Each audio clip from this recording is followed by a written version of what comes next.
Welcome to yo-yo TV. భిన్న సంస్కృతులకు నిలవు Medak parliament నియోజకవర్గం ఆది నుంచి ప్రజా ఉద్యమాలకు కేంద్రంగా నిలిచింది.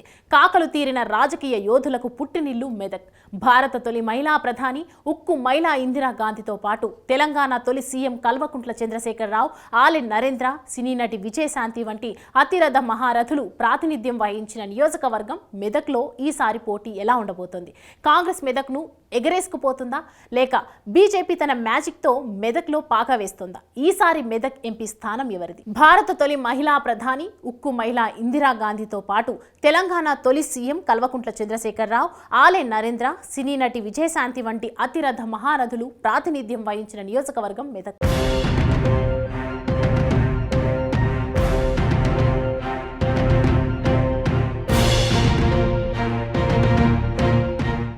ఎమర్జెన్సీ జనతా పార్టీ కుప్పకూలిన తర్వాత 1980 లోక్సభ ఎన్నికల్లో ఇందిరాగాంధీ తన కుటుంబానికి కంచుకోటగా ఉన్న రాయబరేలీతో పాటు మెదక్ నుంచి కూడా పోటీ చేశారు. 2 చోట్ల గెలిచిన ఆమె రాయబరేలీ ఎంపీ పదవికి రాజీనామా చేసి మెదక్ ఎంపీగా కొనసాగారు. 1984లో హత్యకు గురయ్యే వరకు ఇందిరాగాంధీ మెదక్ పార్లమెంటు సభ్యురాలిగానే ఉన్నారు. ఇటీవల కన్నుమూసిన ప్రజాయుద్ధ నౌక గద్దర్ మెదక్ ప్రాంతానికి చెందినవారే. ఈ నియోజకవర్గం ఏర్పడిన నాటి నుంచి మెదక్లో కాంగ్రెస్ పార్టీ ఆధిపత్యం చెలాయించింది. మధ్యలో టీడీపీ, బీజేపీలు గెలిచినా బీఆర్ఎస్ పార్టీకి పెట్టిన కోటగా మారింది. ఆ పార్టీ అగ్రనేతలు కేసీఆర్, హరీష్ రావు, కొత్త ప్రభాకర్ రెడ్డిలు ఇదే పార్లమెంటు పరిధిలో ప్రాతినిధ్యం వహిస్తున్నారు. 2004 నుంచి నేటి వరకు మెదక్ గడ్డపై గులాబీ జెండా రెపరెపలాడుతూనే ఉంది. ఇక్కడ కాంగ్రెస్ పార్టీ 9 సార్లు, ఉప ఎన్నికలతో కలిసి బీఆర్ఎస్ 5 సార్లు, బీజేపీ, బీఆర్ఎస్, టీడీపీ, పీడీఎఫ్లు ఒక్కసారి విజయం సాధించాయి. మెదక్ పార్లమెంటు నియోజకవర్గంలో మొత్తం ఓటర్ల సంఖ్య 16,03,318 మంది. 2019 లోక్సభ ఎన్నికల్లో 11,50,223 మంది ఓటర్లు తమ ఓటు హక్కును వినియోగించుకోగా 71.74% పోలింగ్ నమోదైంది.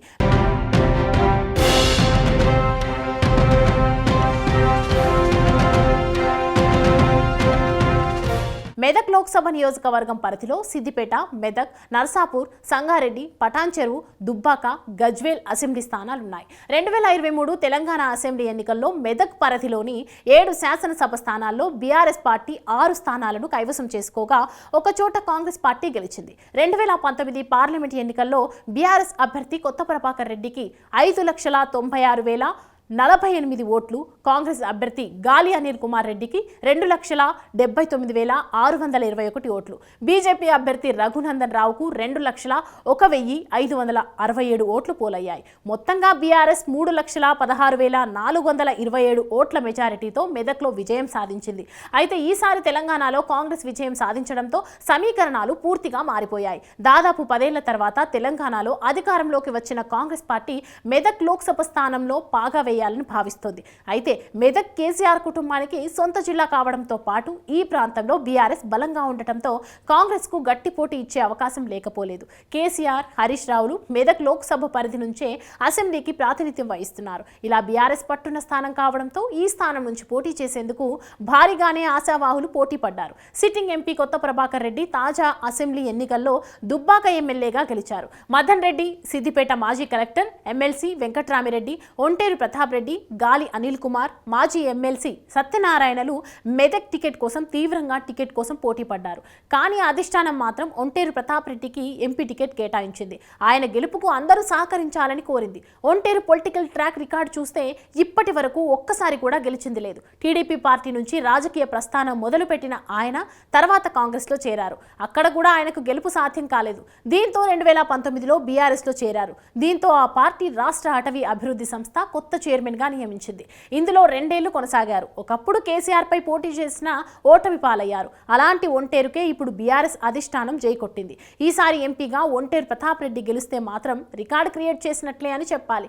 ఇక కాంగ్రెస్ విషయానికి వస్తే మెదక్ నుంచి పోటీ చేసేందుకు మాజీ ఎమ్మెల్యే మైనంపల్లి హనుమంతరావు, మాజీ ఎమ్మెల్యే జగ్గారెడ్డి, విజయశాంతి పటాన్చెరువుకు చెందిన బీసీ నేత నీలం మధులు టికెట్ ఆశిస్తున్నారు. ఇప్పటికే ఒకసారి విజయశాంతి ఈ స్థానం నుంచి గెలిచారు. అలాగే జగ్గారెడ్డి కూడా సంగారెడ్డి ఎమ్మెల్యే పనిచేసిన అనుభవంతో పాటు జిల్లా వ్యాప్తంగా ఆయనకు మంచి పేరుంది. నీలం మధుకు కూడా మంచి పట్టే ఉంది. ఇక మైనంపల్లి హనుమంతరావు విషయానికి వస్తే ఆయన తనయుడు రోహిత్ రెడ్డి మెదక్ ఎమ్మెల్యేగా ఉన్నారు. వీరందరికీ కూడా మెదక్ పై మంచి పట్టు ఉండడంతో ఎంపికలో కాంగ్రెస్ ఎటూ తేల్చుకోలేకపోతుంది అంటున్నారు.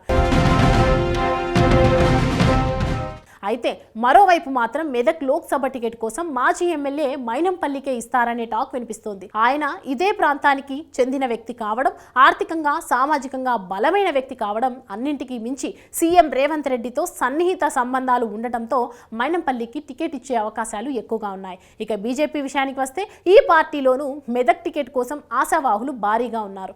మాజీ ఎమ్మెల్యే రఘునందన్ రావు, గోదావరి అంజిరెడ్డి, ఎన్ఆర్ఐ రఘువీర్ రెడ్డి పేర్లు ప్రముఖంగా వినిపిస్తున్నాయి. మెదక్ బీజేపీ ఎంపీ సీటు తనకే వస్తుందని మొదటి నుంచి రఘునందన్ రావు తన అనుచరులకు చాలాసార్లు చెప్పారట. కొంతమంది నేతలకు డైరెక్ట్గా ఫోన్లు చేసి మరీ టికెట్ తనకే అని, వీరందరూ తనకు మద్దతు ఇవ్వాలని చెప్పినట్లు కూడా సమాచారం. అందుకే ఎమ్మెల్యే ఎన్నికల్లో ఓటమి పాలు కాగానే మెదక్ ఎంపీ స్థానంపై దృష్టి సారించారు రఘునందన్. మెదక్ పార్లమెంటు పరిధిలో ఏ కార్యక్రమం జరిగినా హాజరవుతున్నారు. ఇదే సమయంలో జిల్లా అధ్యక్షురాలు గోదావరి భర్త, రాష్ట్ర నాయకురాలు అంజిరెడ్డి కూడా మెదక్ ఎంపీ టికెట్ కోసం ప్రయత్నాలు మొదలుపెట్టారు. రాష్ట్ర అధ్యక్షుడు కిషన్ రెడ్డితో పాటు జాతీయ స్థాయి నేతల వద్ద కూడా తన మనస్సులో మాట చెప్పినట్టు తెలుస్తోంది.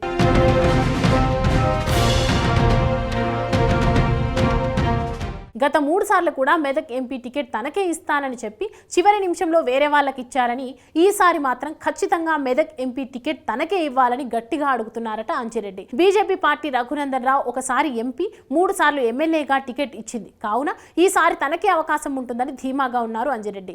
ఎన్ఆర్ఐ రఘువీర్ రెడ్డి మెదక్ టికెట్ ఇవ్వాలని ఏకంగా అధిష్టానం వద్దే తమ ప్రతిపాదనను పెట్టినట్టు తెలుస్తోంది. అయితే ఈసారి ఎంపీ టికెట్ రఘునందన్కే ఇచ్చే అవకాశాలు కనిపిస్తున్నాయి. ఇలా అభ్యర్థుల పరంగానే కాకుండా పార్టీల పరంగా చూసుకున్నట్లయితే ఈసారి మెదక్లో త్రిముఖ పోరు ఉండనుందని తాజా పరిణామాలను చూస్తే అర్థమవుతుంది. రాష్ట్రంలో బీఆర్ఎస్ అధికారంలో లేకపోయినా ఆ జిల్లాలో ఎక్కువ స్థానాలను కైవసం చేసుకుంది కాబట్టి కొద్దిగా కష్టపడితే గెలుపు తమదే అన్న ధీమాతో కేసీఆర్ ఉన్నారు. ఇక కాంగ్రెస్, బీజేపీలు కూడా ఈ స్థానంలో గెలుపు తమదే అన్న ధీమాతో ఉన్నారు. కానీ ఈసారి ఏ పార్టీ గెలిచినా స్వల్ప తేడాతోనే అనే విషయం మాత్రం అర్థమవుతుంది. చూడాలి మరి బీఆర్ఎస్ కంచుకోటను కాంగ్రెస్, బీజేపీలలో ఏ పార్టీ బద్దలు కొడుతుందో.